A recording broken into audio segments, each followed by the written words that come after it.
नमस्कार दोस्तों, geography classes साल एग्ज़ाम में आपका स्वागत है।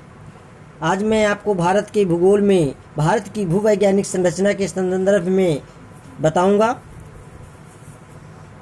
प्रतियोगी परीक्षाओं में भूवैज्ञानिक संरचना से काफ़ी क्वेश्चन पूछे जाते हैं। नेट एग्ज़ामों, पीजीटी, टीजीटी आदि एग्ज़ामों में इस लेसन से एक आध क्वेश्चन ज़रूर आता है। इसके अलावा बुंदेलखंड यूनिवर्सिटी में ज्योग्राफी से जो एमए के छात्र हैं, एमए फाइनल के छात्र हैं, तो उनमें रीजनल ज्योग्राफी ऑफ इंडिया करके एक पेपर चलता है। उसका ये पहला लेसन है, तो उनके लिए भी बहुत महत्वपूर्ण है। तो आइए इसको समझते हैं कि देखते हैं ये भारत की जो संरचना है, जो आप देख सकते हैं कि किस प्रकार से ये विविधताएं देखने को मिलती हैं, भिन्नताएं देखने को मिलती हैं। ये भिन्नताएं क्यों हैं, समरूपता क्यों नहीं है? क्योंकि इसका निर्माण जो है विभिन्न युगों, शकों में और विभिन्न प्रकार की शैलों से निर्मित यह क्षेत्र है। शैलों से ही किसी भी क्षेत्र की मृदा का निर्माण होता है। शैल मृदा क्या है? शैल चूर्ण से ही मृदा का निर्माण होता है। यही कारण है कि जिस क्षेत्र में, जिस भूभाग का निर्माण जिस प्रकार की शैलों से होता है, उस क्षेत्र में उसी शैल की विशेषताओं पर आधारित वहाँ की मृदा पाई जाती है। कोई मृदा उपजाऊ है, कोई मृदा अनुपजाऊ है। यदि अनुपजाऊ है तो क्या, वहाँ अन्य कोई खनिज पदार्थ भी प्राप्त हो सकता है। भारत का हम आपको बता दें मित्रों कि कोई भी ऐसा भूभाग, कोई भी ऐसा क्षेत्र नहीं है जो उपयोगी ना हो, जो आर्थिक रूप से हमें लाभ न पहुंचाता हो। इसीलिए मित्रों कहा गया है, मेरे देश की धरती उगले सोना, उगले हीरा मोती। मेरे देश की धरती, मेरे हर देश की हर कोने में किसी न किसी रूप से, आर्थिक रूप से ये बहुत ही लाभकारी है। ठीक है, तो किसी भी देश के भौगोलिक अध्ययन में उसकी भूवैज्ञानिक संरचना का आधारभूत होता है। शैलों की संरचना का प्रभाव देश की मिट्टियों तथा खनिजों पर प्रत्यक्ष रूप से पड़ता है।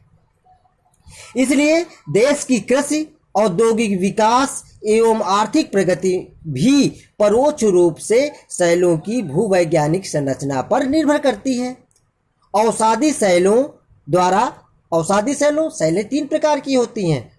आग्नेय शैल, जिसे प्राथमिक शैल भी कहते हैं, और कायांतरित या रूपांतरित शैल, और औषधि शैल।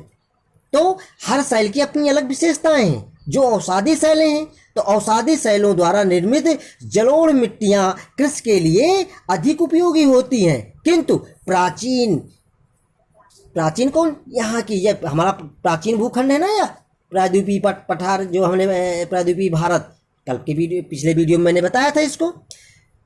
तो कठोर आग्नेय शैलों तथा कायांतरित शैलों से निर्मित क्षेत्र है, जिसमें जीवाश्म तथा उर्वरता की कमी पाई जाती है। जीवाश्म यानी ह्यूमस की कमी पाई जाती है, और कृषि के लिए ये बहुत महत्वपूर्ण होता है, जबकि यहाँ पर इस क्षेत्र में ये इसकी कमी पाई जाती है। इस कारण से यह क्षेत्र जो है अनुपजाऊ होता है। इसका मतलब ये नहीं कि यह क्षेत्र आर्थिक रूप से शून्य ही है, बहुत लाभकारी है, बहुत ही लाभकारी है। कोई भी ऐसा क्षेत्र नहीं है जो आर्थिक रूप से भारत का हमें कुछ प्रदान ना करता हो। कुछ हर कण में यहाँ पे सोना है। ठीक है ना। दूसरी ओर औषधि शैलें खनिजों की दृष्टि से निर्धन होती हैं। जो औषधि शैलें होती हैं वहां पे खनिज नहीं पाए जाते, ठीक है ना। जबकि आग्नेय तथा कायांतरित शैलें जो यहाँ पे पाई जाती हैं, शैलों में उपयोगी व मूल्यवान खनिज पाए जाते हैं। आप देखा होगा कि यहीं पे सारे अत्यधिक मात्रा में खनिज पाए जाते हैं, प्रायद्वीपीय भारत में ही। उदाहरण के लिए हम कह सकते हैं, प्राचीन आर्कियन शैलों में लोहा तथा सोना प्रचुर मात्रा में पाया जाता है। कार्बोनिफेरस युगीन शैलों में कोयला प्राप्त होता है। सागरों में निक्षेपित जीवाश्म युक्त जो शैलें हैं वहां से हमें पेट्रोलियम प्राप्त होता है। पेट्रोलियम प्राप्त होता है अवसादी शैलों से कौन सा, जो महासागरों की तली में निक्षेपण जिनसे होता है वहां से हमको प्राप्त होता है। ठीक है, तो पृथ्वी की उत्पत्ति के पश्चात, जब भी पृथ्वी की उत्पत्ति हुई उसके पश्चात धरातल की भूवैज्ञानिक रचना विभिन्न चरणों तथा अवस्थाओं में हुई है। इसका इतिहास करोड़ों वर्ष पुराना है, जिसे कल्पों, युगों, शकों आदि में बांटा जाता है। यहाँ पूरा कैम्ब्रियन युग की प्राचीनतम शैलों से लेकर क्वाटरनरी युग की नवीनतम शैलें पाई जाती हैं पूरे भारत की संरचना में। भूवैज्ञानिक विशेषताओं के आधार पर भारत को 3 स्पष्ट बृहद भागों में बांटा जा सकता है। कौन कौन से? एक तो है सबसे प्राचीन भूखंड जिसे हम कहते हैं प्रायद्वीपीय भारत, जो प्राचीनतम शैलों से निर्मित गोंडवाना लैंड का अंग है। किसका है? गोंडवाना लैंड। हमने कल गोंडवाना और अंगारा लैंड के बारे में थोड़ा बहुत आपको झलक बताई थी। अगले वीडियो में हम विस्तार पूर्वक गोंडवाना और अंगारा लैंड के बारे में बताएंगे जब हिमालय की उत्पत्ति पढ़ाएंगे। नंबर सेकंड में क्या है? हिमालय तथा नवीन वलित पर्वत। वलित पर्वत जो आंतरिक हलचलों के द्वारा जो भूभाग, जो भूपृष्ठ वलन द्वारा ऊपर की ओर उठ जाता है, ऊपर की ओर जो है अग्रसरित हो जाता है, तो वो वलित पर्वत कहलाते हैं। तो ये हिमालय आपका नवीन वलित पर्वत ही है।